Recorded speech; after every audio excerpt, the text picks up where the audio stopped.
Common man, uncommon vision. The Cesar Chavez story. I don't see the answer to our problem in riots. So my slogan is not burn, baby, burn. My slogan is build, baby, build. Organize, baby, organize. Learn, baby, learn so that you can earn, baby, earn. That's my slogan. The 60s were a time of great social and political unrest. Despite the best efforts of civil rights leaders, things were becoming increasingly violent. After 3 years on strike with little visible progress, many in the farm workers movement were swayed in that direction. Everything that the system was doing was encouraging Chicanos to react the way the system was reacting to youth. There were some macho types floating around the union that thought nonviolence was for sissies. Cesar didn't like violence from 2 points of view. He thought it was morally wrong, and he also thought it was incredibly stupid, because somebody with a cap gun isn't going to beat somebody that's well-armed. Escalating incidents of violence were a direct challenge to Cesar's belief in nonviolence and to his leadership.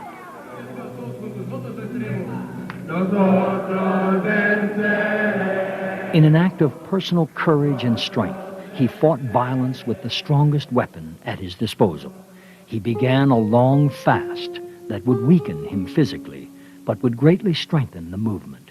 It just taught all of us the true meaning of commitment and what Cesar really believed in, and the idea that one needed to sacrifice in order to really bring about change in people's lives, and that you had to be willing to demonstrate your own sacrifice so that other people would get strength from that. During Cesar's fast, thousands of farm workers came to pray in one of the largest vigils California had ever seen. Across the state, the violence stopped.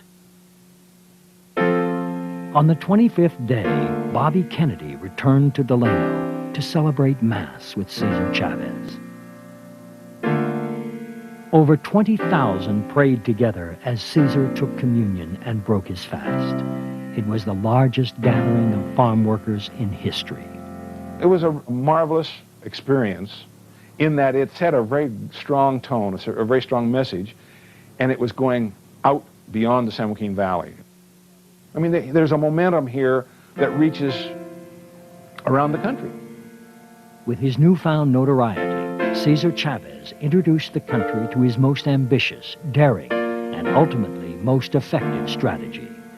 We as farm workers have, for many generations, produced the food that they eat at very cheap wages and very bad working conditions, and very patiently. Now we're saying that as we have fed them, we want them to in turn feed us by not eating grapes.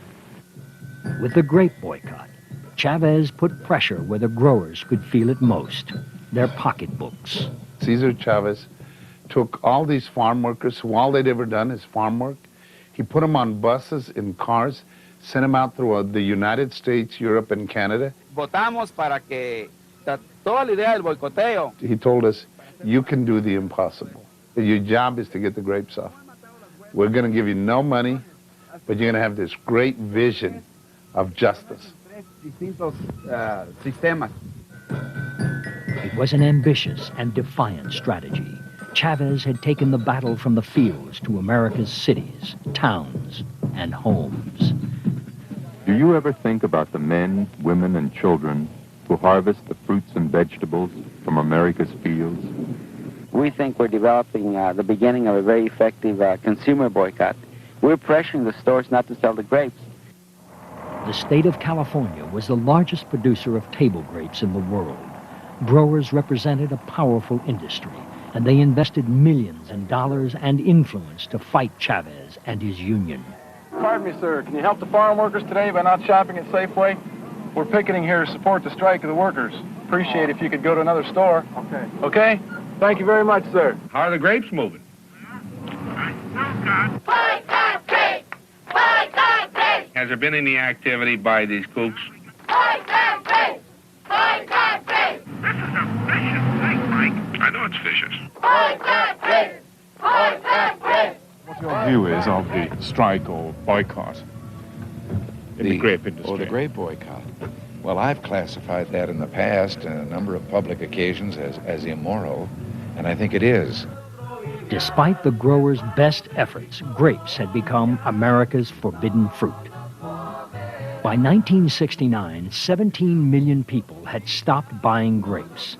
Sales were down over 30%. The image of exploited farm workers had crept into America's consciousness, along with Cesar Chavez.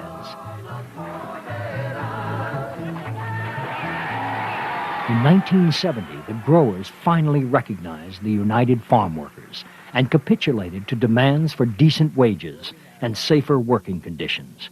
It was a major victory for Cesar and the union. It was the time was right, the place was right, the players were in place, and there's this marvelous guy, Cesar Chavez, who puts it together.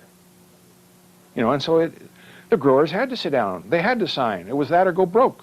And that's what unions are about. The boycott, the strike has been a costly thing not only to us but also to the employers. We'll turn around the boycott machinery all over the world to try and make the grapes, all of the grapes, sweet grapes again.